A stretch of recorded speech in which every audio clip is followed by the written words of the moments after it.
Pour l'instant, nous n'en avons pas encore parlé. Donc on ne peut pas vous dire qui est le candidat du collectif. Alors, soyez patients.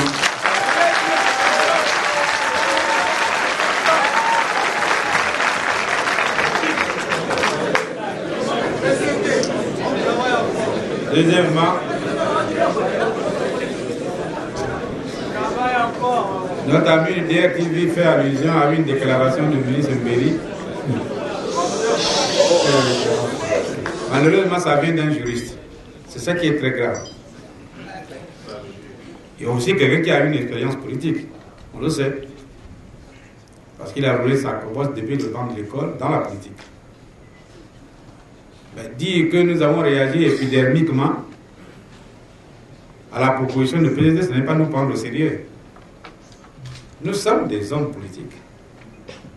Et il y a des années que nous réfléchissons aux questions de notre pays. Comment voulez-vous que nous réagissons épidermiquement sur une question politique posée dans notre pays? Qu'est-ce qu'il voulait qu'on fasse? C'est le PCT qui a commis une faute. Au lieu de dire que le président a commis une faute grave en voulant changer la constitution parce qu'il s'agit d'un coup d'état constitutionnel, c'est très grave, c'est condamnable. Ce qu'on attendait, c'est que le ministre Mbéry, en tant que juriste, condamne déjà, en sa qualité de juriste, ce que le PCT propose. S'il avait condamné, j'aurais été d'accord avec lui. Et il fallait qu'il le fasse. Et il n'est pas trop tard, il faudra qu'il le fasse.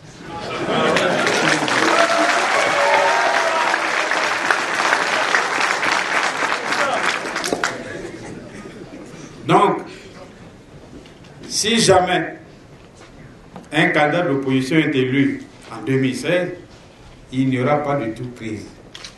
Pas du tout. Parce que nous nous appelons au dialogue pour régler les problèmes de la gouvernance électorale et de la sortie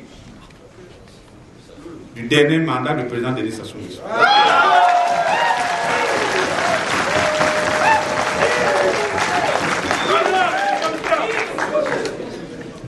Donc en tant que politique, en tant que responsable, nous pensons que nous réfléchissons à tout ça. Il n'y aura pas de crise dans notre pays. Ce que nous craignons par contre, qu'il n'y ait pas dans ce pays des gens qui pensent qu'après eux, le Congo deviendra la Libye.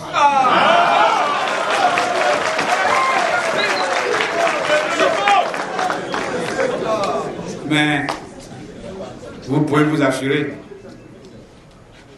2009, 95% d'abstention.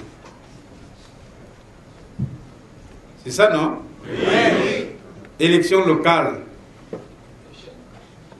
95% d'abstention. Ça veut dire que le peuple congolais, dans son écrasante majorité, est pour l'alternance. Militant totalement pour l'alternance, mais il ne pourra pas créer des groupuscules ici et là pour faire la guerre. Parce que ce qu'il recherche, c'est l'unité, c'est l'union de tous les enfants de la nation. Vous voyez, nous avons entendu la Congolaise tout à l'heure, où on demandait l'union. Mais si nous sommes unis, pourquoi voulez-vous qu'il y ait une crise? Mais la crise ne peut venir que de la présence des mercenaires. C'est ceux qui ont recruté les mercenaires, ceux qui ont créé des milices, ceux qui ont acheté de nombreuses armes, des munitions de guerre de destruction massive, qui pensent créer dans ce pays le désordre, mais ils se trompent, il n'y aura pas de désordre, nous nous en occuperons.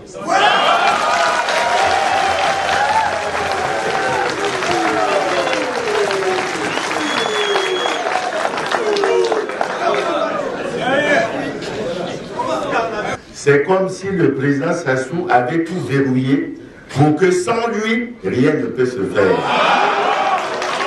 Malheureusement, on constate que sans lui et après lui, tout se fera. Maintenant, ne sont pas piégés par le président Sassou. Quand vous lisez son discours, son texte pour les vœux à la nation, il nous dit quoi? Travaillons d'abord les jours électorales après. Si nous nous laissons piéger comme ça, nous n'obtiendrons pas ce que nous voulons, à savoir l'alternance démocratique. Nous disons au président Sassou, travail. L'un des aspects importants du travail que tu as à faire, c'est la gouvernance électorale. Ce n'est pas les Jeux africains.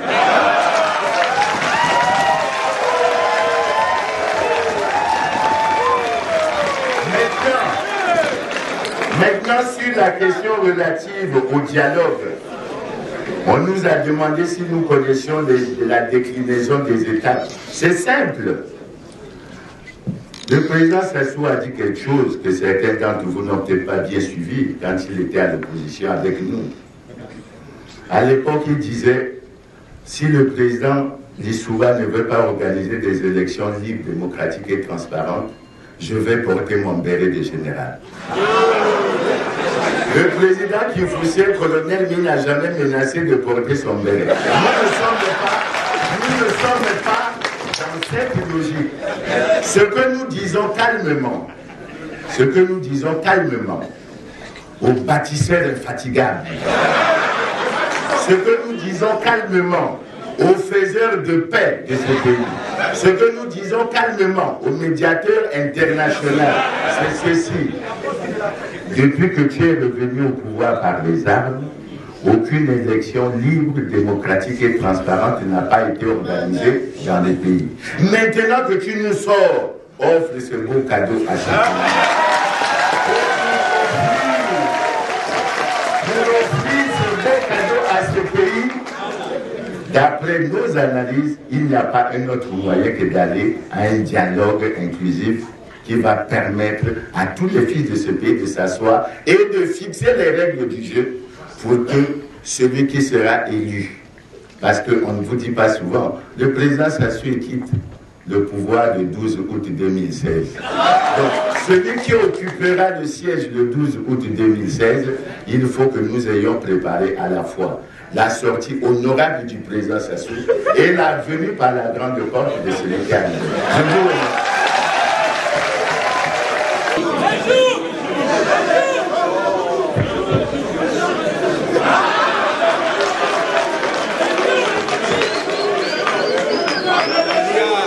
Mon ami t'a dit ne parle, vous agitez pour le nombre de jours. Nous vous avons dit dans le test qu'il reste moins de 500 jours. En fait, il reste exactement au président Sassou à compter de ce jour 532 jours.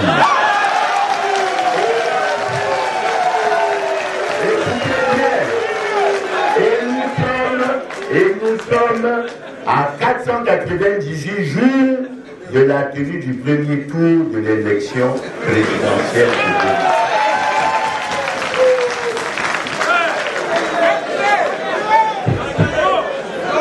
Je ne sais pas si Clément a fini.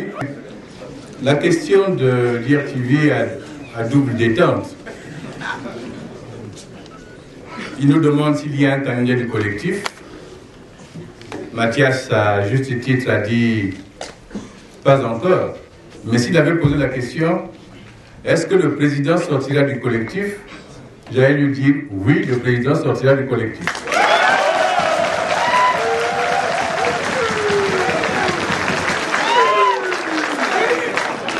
Vous savez comment on sélectionne les candidats à la présidence? C'est généralement des partis qui les choisissent. Et vous savez aussi comment se font les alliances? C'est les partis qui négocient.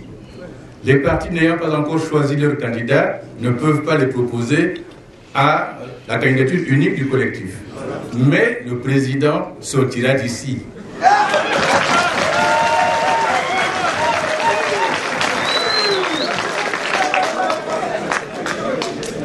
L'autre partie de la question de l'IRTV concernant la Constitution, Clément a répondu longuement, Mathias aussi. Cette Constitution de 2002 a des mécanismes de révision qui sont prévus. Et si ce n'était que la révision qui intéressait le pouvoir, nous n'aurions pas le débat qu'on a là aujourd'hui.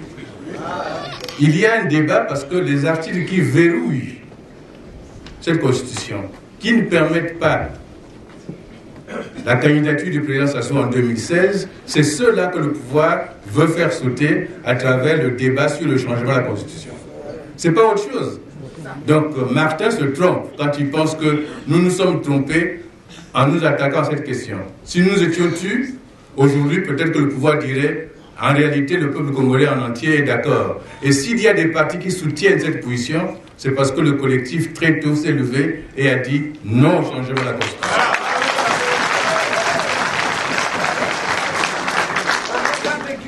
Nous avons donc eu raison de le faire et nous espérons que tous les patriotes congolais diront il nous faut défendre la constitution actuelle parce qu'elle s'applique à tous. Ceci dit, en ce qui concerne le dialogue en mars, on vous a dit, c'est en juillet 2016 le premier tour. Le 12 août 2016, c'est un nouveau président qui s'installe.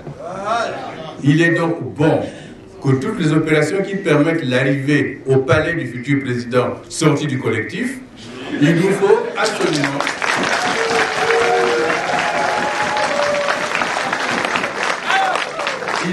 absolument avoir un dialogue le plus tôt que possible.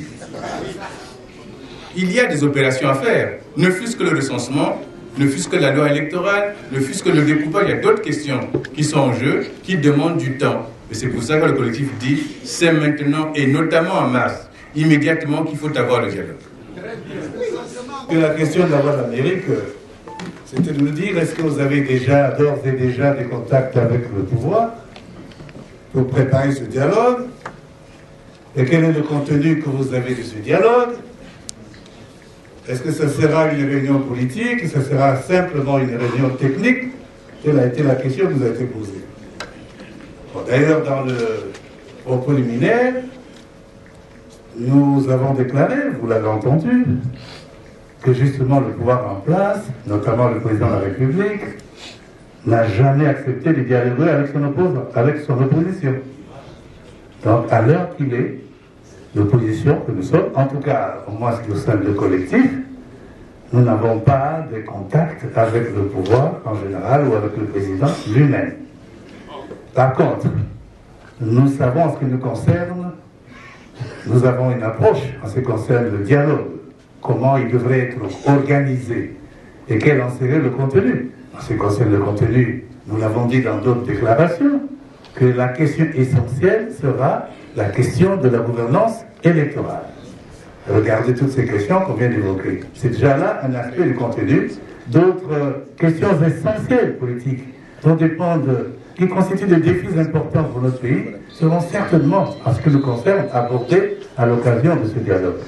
Alors, quant à la manière de l'organiser, nous en avons une idée également.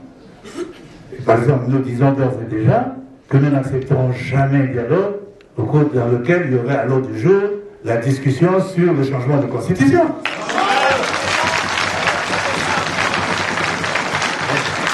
Ce dialogue-là n'est pas le nôtre. Parce que n'oubliez pas que le PCT aussi demande un dialogue. Alors ne faisons pas de confusion. Les leurs, c'est pour aller exiger ou demander la tenue, le changement de constitution. Le nôtre, non, nous avons déjà répondu qu'il n'y a pas de changement de constitution. Nous allons là-bas pour régler les questions relatives, disons, aux élections de 2016, faire en sorte que nous préparions une alternance démocratique apaisée dans notre pays. Et de toute façon, nous disons aussi qu'il n'y aurait pas de dialogue qui n'aurait pas été préparé par une structure qui aurait été mise en place avant d'aller au dialogue à proprement parler. Alors il ne s'agit pas d'une réunion technique en soi, non. Enfin, s'il y a des aspects techniques, ils devraient être vus en amont, mais pas pendant le dialogue.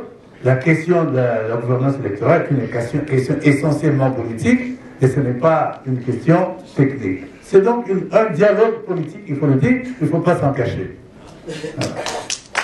Il faut que vous sachiez que nous avons écrit de nombreuses lettres au président Sassou, essentiellement 2, pour lui demander de convoquer le dialogue national. On lui a écrit des lettres, il n'a jamais répondu. Il a écrit des lettres ouvertes, il n'a jamais répondu jusqu'à aujourd'hui. La seule réponse que nous avons vue, c'est qu'il instrumentalise les populations en allant dans les campagnes, par-ci, par-là. On prend les bonnes femmes qui vendent au marché, on met dans une salle et on publie une déclaration, voilà, le changement de la Constitution. Vous voyez, c'est ça là. C'est la seule réponse. Vous savez que le 1er mai, le 1er mars, dimanche prochain, on va encore sortir l'argent du trésor, peut-être 1 milliard, 2 milliards distribués à nos mamans qui n'ont jamais lu la Constitution, aller marcher jusqu'à la présidente pour dire président change la Constitution. Demandez à nos soeurs et à nos mamans, est-ce que vous savez ce qu'il y a dans la Constitution? Elles vous diront non. Mais dimanche, vous allez les voir en train de marcher là. Et vous demandez le changement de la Constitution. Mais ça, c'est une faute vis-à-vis du peuple congolais. Elle devrait être sanctionnée. On ne peut pas instrumentaliser ses concitoyens à ce point. C'est une faute grave. Vous voyez, ça va se passer dimanche là. Il y a une dame là, je ne sais pas comment elle s'appelle, qui va mobiliser les femmes pour marcher devant le changement de la Constitution. Tout ça, c'est les mises en scène du pouvoir. Alors, le dialogue, conférence nationale ou pas, non, ce ne sera pas la conférence nationale. Ce sera pour régler deux problèmes. La gouvernance électorale, parce qu'il nous faut mettre en place toutes les règles. Ça a été dit dans nos textes. Et ce n'est pas le président qui viendra dire, bon, venez dans la salle, maintenant le dialogue commence. Non, il va le convoquer parce que c'est dans ses responsabilités. Et nous, partis politiques, société civile, personnalités indépendantes intéressées, on va mettre en place une commission préparatoire. C'est cette commission préparatoire qui va dire, voilà les conditions pour participer au dialogue. Les bouts folkloriques qu'on est en train de mobiliser là ne viendront pas au dialogue. Nous n'accepterons pas. Vous avez entendu, non? On met en place des plateformes, des fausses plateformes là, voilà, 60 partis là. C'est les groupes folkloriques, les gens qui font pas qu'on a mis en parti politique. Ils ne viendront pas au dialogue. Parce que nous allons fixer de commun accord les critères de participation. Deuxièmement, qu'est-ce qu'on va discuter au dialogue? Ce n'est pas pour la Constitution ne pose aucun problème. Comme a dit Christophe, c'est la gouvernance électorale. Nous, dans le texte, on a donné la liste des problèmes qui concernent la gouvernance électorale. C'est ça qu'on va discuter. Et enfin, le dialogue va constater que le président Sassou a été un homme convivial, puisqu'il a accepté de ne pas créer les problèmes dans le pays. C'est vrai, il va laisser la charge parce qu'il faut désarmer tous les mercenaires là, qui sont là, c'est un travail. Alors il dit, voilà, ben partez, au revoir, allez chez vous. Je vais vous retrouver. Ce sera aussi simple que ça. Donc c'est pas compliqué, ne vous en faites pas. Tous les Congolais seront mobilisés pour écouter, pour suivre et donner leur point de vue. Voilà comment nous prévoyons la fin du mandat, le dernier mandat du président Sassou et l'arrivée d'un nouveau pouvoir. Alors soyons debout pour ça. Quand notre camarade, la dame qui a parlé en premier parmi nos militants, pose la question qui aurait dû préoccuper les journalistes. Parce qu'en effet, nous avons dans le corps de notre déclaration indiqué le mois de mars comme étant un mois important pour nous. Tout esprit critique, préoccupé par la réussite de notre action, devrait être intéressé par le sort de ce mois de mars. Et si nous sortions des limites du mois de mars, que deviendrait-il? C'est ça en substance la question de la camarade qui a pris la parole tout à l'heure. Je m'en vais d'abord vous expliquer quelle est la stratégie de M. Sassou, parce que nous la connaissons. On n'a pas assez parlé. M. Sassou, dans sa déclaration où il nous a invités au travail, en fait, a une arrière-pensée. Travaillons d'abord. Il compte sur une première chose pour redorer son image de marque. Les Jeux africains, qui ont lieu en septembre. Il ne peut rien faire contre la population congolaise en termes de restrictions ou d'actes criminels, sans craindre que ces Jeux africains n'aient lieu. Si M. Sassou commence à tirer un coup de feu sur le peuple congolais entre maintenant et le mois de septembre, les artistes ne viendront pas, les athlètes ne viendront pas. Et ça le préoccupe. Donc il nous fait patienter jusque là-bas. C'est ça la limite qu'il s'est donnée dans sa tête, pour qu'enfin il puisse dire, voilà, j'ai réuni l'Afrique sportive, les jeunes d'Afrique, c'est moi qui les ai réunis. Il faut qu'on lui enlève ce prétexte. C'est la première chose. Ça veut dire quoi?